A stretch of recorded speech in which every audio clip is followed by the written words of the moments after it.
ಸ್ನೇಹಿತರೆ ನಮಸ್ಕಾರ. ಗೃಹಲಕ್ಷ್ಮಿ ಯೋಜನೆಯ ಬಿಗ್ ಅಪ್ಡೇಟ್ಗೆ ಸ್ವಾಗತ. ಇದುವರೆಗೂ ಕೂಡ 29ನೇ ಕಂತಿನ ಹಣ ಚಾಲ್ತಿಯಲ್ಲಿದೆ. ನೀವು ಪಡ್ಕೊಂಡಿರ್ತಕ್ಕಂತಹ ಕಂತುಗಳು 28 ಕ್ಲಿಯರ್ ಆಗಿ ಪಡ್ಕೊಂಡಿದ್ದೀರಿ.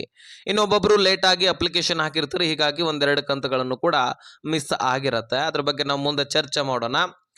ಹಾಗಾದ್ರೆ ಸ್ನೇಹಿತರೆ, ಈ 30ನೇ ಕಂತಿನ ಹಣ ಪ್ರಾರಂಭವಾಗ್ತಾ ಇದ್ದು ಜಮಾ ಆಗ್ಲಿಕ್ಕೆ ಮೊದಲನೇ ಹಂತದಲ್ಲಿ ಈ 16 ಜಿಲ್ಲೆಗಳಲ್ಲಿರ್ತಕ್ಕಂತಹ ಗೃಹಲಕ್ಷ್ಮಿಯರ ಖಾತೆಗಳಿಗೆ ದುಡ್ಡನ್ನ ಜಮೆ ಮಾಡಲಾಗ್ತಾ ಇದೆ. ರಾಜ್ಯದಲ್ಲಿನೇ ಈ 16 ಜಿಲ್ಲೆಗಳು ಮೊಟ್ಟ ಮೊದಲಿಗೆ ಜಮಾ ಆಗ್ತಾ ಇದೆ. ಹಾಗಾದ್ರೆ ಬನ್ನಿ, ಈ 16 ಜಿಲ್ಲೆಗಳು ಯಾವುವು? ಈ ಜಿಲ್ಲೆಗಳಲ್ಲಿ ನಿಮ್ಮ ಜಿಲ್ಲೆನೂ ಕೂಡ ಆಗಿರಬಹುದು. ಹೀಗಾಗಿ ತೀರಾ ಇಂಪಾರ್ಟೆಂಟ್ ಮಾಹಿತಿ.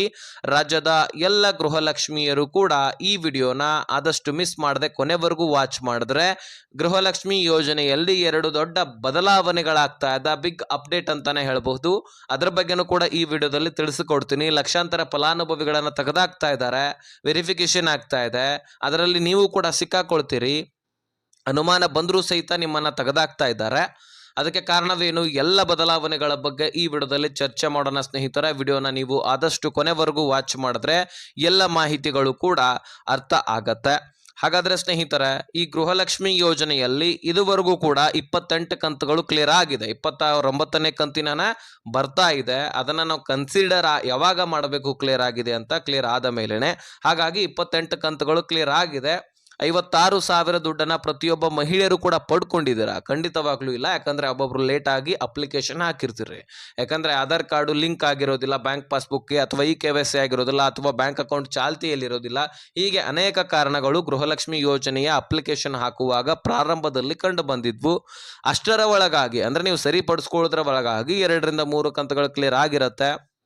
ಹೀಗಾಗಿ ಆ ಕಂತುಗಳನ್ನ ನೀವು ಕಳ್ಕೊಂಡು ಬಿಟ್ಟಿರ್ತೀರಿ. ಒಬ್ಬೊಬ್ಬರಿಗೆ 50,000 ಜಮಾ ಆಗಿರುತ್ತೆ, ಒಬ್ಬೊಬ್ರಿಗೂ 48,000, 46,000 ಈ ರೀತಿ ಕೂಡ ಜಮಾ ಆಗಿರಬಹುದು.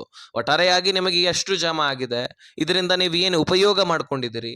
ನಿಮ್ಮ ಮನೆ ಬಳಕೆಯ ವಸ್ತುಗಳನ್ನ ಖರೀದಿ ಮಾಡಿದ್ದೀರಾ, ಅಥವಾ ನೀವು ಕಿರಾಣಿ ಶಾಪ್ಗಳನ್ನ ಇಟ್ಟಿದ್ದೀರಾ? ಅಂದ್ರೆ ಈಗ ಉದಾಹರಣೆಗೆ ಕಿರಾಣಿ ಶಾಪ್ಗಳನ್ನ ಇಟ್ಟಿದ್ದಾರೆ ಸಾಕಷ್ಟು ಜನ. ಒಬ್ಬೊಬ್ರು ಹಿಟ್ಟಿನ ಗಿರಣಿಯನ್ನ ಉಪಯೋಗ ಮಾಡ್ಕೊಂಡಿದ್ದಾರೆ. ಇನ್ನಷ್ಟು ಇನ್ವೆಸ್ಟ್ ಮಾಡಿ ತಮಗೆ ಎಷ್ಟು ಬಂದಿರ್ತದೆ ಗೃಹಲಕ್ಷ್ಮಿ ದುಡ್ಡು ಅದನ್ನಟ್ಟು ತೆಗೆದುಕೊಂಡು ಟ್ರೆಜರಿಗಳನ್ನ, PC-ಗಳನ್ನ, ಮೊಬೈಲ್ಗಳನ್ನ, TV-ಗಳನ್ನ, ಬೈಕ್ಗಳನ್ನ ಈ ರೀತಿ ಖರೀದಿ ಮಾಡಿರ್ತಕ್ಕಂಥದ್ದು. ಹಾಗಾದ್ರೆ ನೀವು ಕೂಡ ಇದರಿಂದ ಏನು ಉಪಯೋಗ ಮಾಡ್ಕೊಂಡಿದ್ದೀರಿ? ಅದನ್ನ ಒಂದು ವಿಡಿಯೋ ಮಾಡಿ, ರೀಲ್ಸ್ ಮಾಡಿ, ಯೂಟ್ಯೂಬ್ ಅಥವಾ ಇನ್ಸ್ಟಾಗ್ರಾಮ್ ಅಥವಾ ಫೇಸ್ಬುಕ್ನಲ್ಲಿ ಅಪ್ಲೋಡ್ ಮಾಡಿ. ಅದು ಏನಾದರೂ ವೈರಲ್ ಆಯ್ತಂದ್ರೆ, ಸಚಿವೆ ಲಕ್ಷ್ಮೀ ಹೆಬ್ಬಾಳ್ಕರ್ ಅವರ ಗಮನಕ್ಕೆ ಬಂತಂದ್ರೆ, ನಿಮ್ಮ ಮನೆ ಬಾಗಿಲಿಗೆ ಸಚಿವೆ ಲಕ್ಷ್ಮೀ ಹೆಬ್ಬಾಳ್ಕರ್ ಮೇಡಮ್ ಅವರು ಬರ್ತಾರೆ. ಹೌದು, ನಿಮ್ಮ ಯೋಗಕ್ಷೇಮ, ನಿಮ್ಮ ಮನೆಯ ಬೆಳವಣಿಗೆಯ ಬಗ್ಗೆ, ನಿಮ್ಮ ಮನೆಯ ಸಮಸ್ಯೆ ಏನೇನಾಗಿದೆ, ನಿಮ್ಮ ಏರಿಯಾ ಡೆವಲಪ್ಮೆಂಟ್ ಏನೇನು ಮಾಡಬೇಕಾಗಿದೆ, ನಿಮ್ಮ ಏರಿಯಾದಲ್ಲಿ ಸಮಸ್ಯೆಗಳು ಏನೇನಿದಾವೆ, ಇದರೆಲ್ಲದರ ಬಗ್ಗೆ ಚರ್ಚೆ ಮಾಡಲಿಕ್ಕೆ ನಿಮ್ಮ ಏರಿಯಾಗೆ ಬರ್ತಾರೆ, ನಿಮ್ಮ ಮನೆಯ ಬಾಗಿಲಿಗೆ ಬರ್ತಾರೆ. ಇದನ್ನ ಸ್ವತಃ ಸಚಿವೆ ಲಕ್ಷ್ಮೀ ಹೆಬ್ಬಾಳ್ಕರ್ ಅವರು ಹೇಳಿರ್ತಕ್ಕಂಥದ್ದು. ಹಾಗಾದ್ರೆ ನೀವು ಕೂಡ ಆ ಅವಕಾಶವನ್ನ ಪಡ್ಕೊಳ್ಬೇಕಂದ್ರೆ ಈ ಯೋಜನೆಯಿಂದಾಗಿ ಏನು ಲಾಭವನ್ನ ಮಾಡ್ಕೊಂಡ್ರಿ ಅದನ್ನ ನೀವು ವಿಡಿಯೋ ಮಾಡಿ ಸೋಷಿಯಲ್ ಮೀಡಿಯಾಗಳಲ್ಲಿ ಅಪ್ಲೋಡ್ ಮಾಡಿ. ಇದ್ರ ಬಗ್ಗೆ ಕ್ಲಾರಿಟಿ ಸಿಕ್ತಂತ ಅನ್ಕೊಳ್ತೀನಿ. ಇನ್ನು ಮುಖ್ಯವಾದ ಟಾಪಿಕ್ಗೆ ಬರೋದಾದ್ರೆ, ಈಗ 30ನೇ ಕಂತಿನ ಹಣ ಪ್ರಾರಂಭವಾಗ್ತಾ ಇದೆ. ಇದು 16 ಜಿಲ್ಲೆಗಳಿಗೆ ಮೊದಲನೇ ಹಂತದಲ್ಲಿ ಜಮಾ ಆಗ್ತಾ ಇದೆ. ಇದ್ರ ಬಗ್ಗೆ ನಾನು ಮೊದಲು ಕ್ಲಾರಿಟಿ ಕೊಟ್ಬಿಡ್ತೀನಿ. ತದನಂತರ ಬದಲಾವಣೆಗಳು, ಸೀರಿಯಸ್ ಮ್ಯಾಟರ್ ಬಗ್ಗೆ ನಾವು ಚಿಂತನೆ ಮಾಡೋಣ. ಸ್ನೇಹಿತರೆ, ಈ ಗೃಹಲಕ್ಷ್ಮಿಯಲ್ಲಿ 16 ಜಿಲ್ಲೆಗಳನ್ನ ನಾನು ಹೇಳ್ತಾ ಹೋಗ್ತೀನಿ, ಕರೆಕ್ಟಾಗಿ ಕೇಳಿಸ್ಕೊಳ್ಳಿ. ಹಾಗಾದ್ರೆ ಮೊದಲನೇ ಹಂತದಲ್ಲಿ ಬಿಡುಗಡೆ ಆಗ್ತಕ್ಕಂತಹ ಜಿಲ್ಲೆಗಳು ಮುಖ್ಯವಾಗಿ ಬೆಂಗಳೂರು ನಗರ, ಬೆಂಗಳೂರು ಗ್ರಾಮಾಂತರ. ಇಲ್ಲಿಯೇ ಯಾಕೆ ಜಮಾ ಆಗತ್ತೆ ಅಂತ ನಾನು ಸಾಕಷ್ಟು ವಿಡಿಯೋದಲ್ಲಿ ಹೇಳಿದ್ದೀನಿ. ಯಾಕಂದ್ರೆ ಹಣಕಾಸು ಇಲಾಖೆಯಿಂದ ಬಂದಿರತಕ್ಕಂತಹ ಮಹಿಳಾ ಮತ್ತು ಮಕ್ಕಳ ಕಲ್ಯಾಣ ಇಲಾಖೆಗೆ ಬಂದಿರತಕ್ಕಂತಹ ದುಡ್ಡು ಅಲ್ಲಿಂದ ಡೈರೆಕ್ಟ್ ಆಗಿ DBT ಟ್ರೆಜರಿಗೆ ಪುಷ್ ಆಗಿ ನಿಮ್ಮ ಅಕೌಂಟ್ಗಳಿಗೆ ಜಮಾ ಆಗೋದಿಲ್ಲ. ಅಲ್ಲಿಂದ ಏನಾಗತ್ತಂದ್ರೆ, ಮೊದಲು 35 ತಾಲೂಕು ಗ್ರಾಮ ಪಂಚಾಯಿತಿಗಳಿಗೆ ದುಡ್ಡನ್ನ ಕಳುಹಿಸಲಾಗತ್ತೆ. 35 ತಾಲೂಕು ಗ್ರಾಮ ಪಂಚಾಯಿತಿಗಳಿಗೆ ದುಡ್ಡು ಕಳಿಸಿದ ತಕ್ಷಣ ಅಲ್ಲಿರ್ತಕ್ಕಂತಹ ಎಲ್ಲ ಪ್ರೊಸೆಸರ್ ಮುಗಿಸ್ಕೊಂಡು ಮತ್ತೆ ಮಹಿಳಾ ಮತ್ತು ಮಕ್ಕಳ ಕಲ್ಯಾಣ ಇಲಾಖೆಗೆ ಬರುತ್ತೆ. ತದನಂತರ DBT ಟ್ರೆಜರಿಗೆ ಪುಷ್ ಆಗಿ ಬ್ಯಾಂಕ್ಗಳ ಅಪ್ಡೇಟ್ ಮಾಡಿಕೊಂಡು ನಿಮ್ಮೆಲ್ಲರ ಖಾತೆಗಳಿಗೆ ಜಮಾ ಆಗತ್ತೆ. ಹಾಗಾದ್ರೆ ಈ 35 ತಾಲೂಕು ಗ್ರಾಮ ಪಂಚಾಯಿತಿಗಳಿಗೆ ದುಡ್ಡು ಜಮಾ ಆಗತ್ತಲ್ಲ, ಆ ಒಂದು 35 ತಾಲೂಕು ಗ್ರಾಮ ಪಂಚಾಯಿತಿಗಳು ಈ ಬೆಂಗಳೂರು ನಗರ ಮತ್ತು ಬೆಂಗಳೂರು ಗ್ರಾಮಾಂತರ ಸುತ್ತಮುತ್ತ ಇರತಕ್ಕಂತಹ ಗ್ರಾಮ ಪಂಚಾಯಿತಿಗಳು. ಹೀಗಾಗಿ ಅಲ್ಲಿಯೇ ಮೊದಲು ಟ್ರಯಲ್ ನಡೆಯಲಾಗತ್ತೆ. ಏನಾದರೂ ತಾಂತ್ರಿಕ ದೋಷ ಆಗತ್ತಾ ಅಥವಾ ಇನ್ಯಾವುದೋ ದೋಷ ಆಗತ್ತಾ ಅನ್ನುವಂಥದ್ದನ್ನ ಕಂಡು ಹಿಡಿಯಲಿ ಆಗತ್ತೆ. ಏನಾದರೂ ತಾಂತ್ರಿಕ ದೋಷ ಕಂಡು ಬಂದ್ರೆ ಈ ಗವರ್ನರ್ಸ್ ಅವರು ಕೂಡ ಇರ್ತಾರೆ ಅದನ್ನ ಸರಿಪಡಿಸ್ಲಿಕ್ಕೆ. ಅದಕ್ಕೆ ಕಾಲಾವಕಾಶಗಳು ಕೂಡ ಬೇಕಾಗತ್ತೆ. ಆದ್ರೆ 22ನೇ ಕಂತಿನಲ್ಲಿ ಕಂಡು ಬಂದಿರತಕ್ಕಂತಹ ತಾಂತ್ರಿಕ ದೋಷ ಸದ್ಯಕ್ಕೆ ಯಾವುದೇ ರೀತಿ ಪ್ರಾಬ್ಲಮ್ ಕ್ರಿಯೇಟ್ ಆಗಿಲ್ಲ. ಸತತವಾಗಿ 4-5 ಕಂತುಗಳು ಕ್ಲಿಯರ್ ಆದವು. ಅಂದ್ರೆ 24, 25, ಸೆಪ್ಟೆಂಬರ್, ಅಕ್ಟೋಬರ್, 26, 27, ನವೆಂಬರ್, ಡಿಸೆಂಬರ್, ಹಾಗೆ ಈ ವರ್ಷದ ಜನವರಿ ತಿಂಗಳ ಹಣ 28ನೇ ಕಂತಿನ ಹಣ. ಅದಾದ ಬಳಿಕ ಫೆಬ್ರವರಿ ತಿಂಗಳ ಹಣ ಪ್ರಾರಂಭವಾಗಿದೆ 29ನೇ ಕಂತು. 5-6 ಕಂತುಗಳು ಜಮಾ ಆಗ್ತಾ ಇದೆ. ಯಾವುದೇ ರೀತಿಯಾಗಿ ತಾಂತ್ರಿಕ ದೋಷಗಳು ಕಂಡು ಬಂದಿಲ್ಲ. ನಾನು ಸತತವಾಗಿ ಕ್ಲಿಯರ್ ಮಾಡ್ತೀನಿ ಅಂತ ಸಚಿವೆ ಲಕ್ಷ್ಮೀ ಹೆಬ್ಬಾಳ್ಕರ್ ಅವರು ಏನು ಮಾತು ಕೊಟ್ಟಿದ್ರು ಅದರ ಪ್ರಕಾರ ನಡೀತಾ ಇದ್ದಾರೆ. ಈ ವರ್ಷದಲ್ಲಂತರೂ 28,608 ಕೋಟಿಯಷ್ಟು ದುಡ್ಡನ್ನ ಮೀಸಲಿಡಲಾಗಿದೆ ಈ ಗೃಹಲಕ್ಷ್ಮಿ ಯೋಜನೆಗೋಸ್ಕರನೇ. ಹೌದು, ಈ ಗೃಹಲಕ್ಷ್ಮಿ ಯೋಜನೆಗೋಸ್ಕರನೇ 28,608 ಕೋಟಿಯಷ್ಟು ದುಡ್ಡನ್ನ ಮೀಸಲಿಟ್ಟಿದ್ದಾರೆ. ಇಷ್ಟು ದುಡ್ಡು 12 ಕಂತಿಗಳಿಗಾಗಿ ಸಾಕಾಗತ್ತೆ. 12 ಕಂತುಗಳನ್ನ ನೀವು ಕಣ್ಣು ಮುಚ್ಕೊಂಡು ಪಡ್ಕೊಳ್ಬಹುದು. ಹಾಗಾದ್ರೆ ಇಷ್ಟು ದುಡ್ಡನ್ನ ನೀವು ಪಡ್ಕೊಂಡ ಮೇಲೆ ಏನು ಮಾಡ್ತೀರಿ, ಅದರಿಂದ ಏನು ಉಪಯೋಗ ಮಾಡ್ಕೊಳ್ತೀರಿ ಅದು ಇಂಪಾರ್ಟೆಂಟು.